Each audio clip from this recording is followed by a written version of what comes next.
Hi, I'm Janine from Purple Room Yoga, and I wanted to discuss why your mom was right when she told you to stand up straight. So standing up straight means stacking the head over the shoulders, over the hips, over the knees, over the ankles.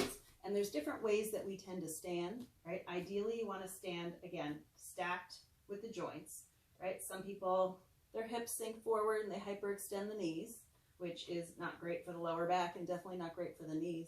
Some people have more of a rounded upper back, sort of the candy cane look from slouching. Sometimes it's from looking at your phone too much, but you really feel that roundedness in the upper back.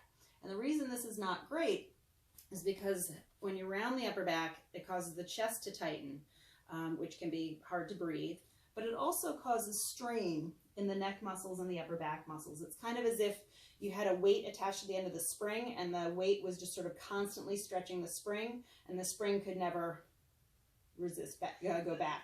And so when you have that constant stretching, it actually strains the muscles, and that's why you feel pain. They feel tight, but what you need to actually do is stretch and contract. Sorry, not stretch, but contract the muscles, squeezing the shoulder blades together, and then giving a little shrug of the shoulders up by the back of the head.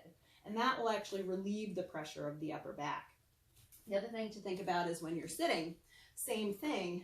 You want to ideally have the shoulders over the hips and the knees just slightly lower than the hips so you can have a nice comfortable position. But again, when you slouch, right, which happens as we work at a desk or we're looking at our phones or whatever the case may be, you get that same upper back strain, but you also get a lower back strain here. Rather than being up on the sit bones where there's a nice vertical pelvis and then gravity pulls you downward and your muscles don't have to work so hard, here, right, these lower back muscles are being stretched, right, and these hip flexors are tightening.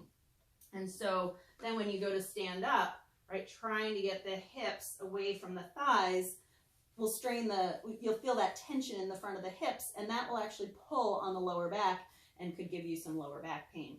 So the more you can focus on your posture through the day, whether you're just standing, whether you're sitting at a desk or you're driving, the more you can really sit up and get as vertical as possible without strain. You should be sitting and standing with ease. The better you're going to feel and the less you have to work against all of these muscle strains. I hope that was helpful. Have a great day.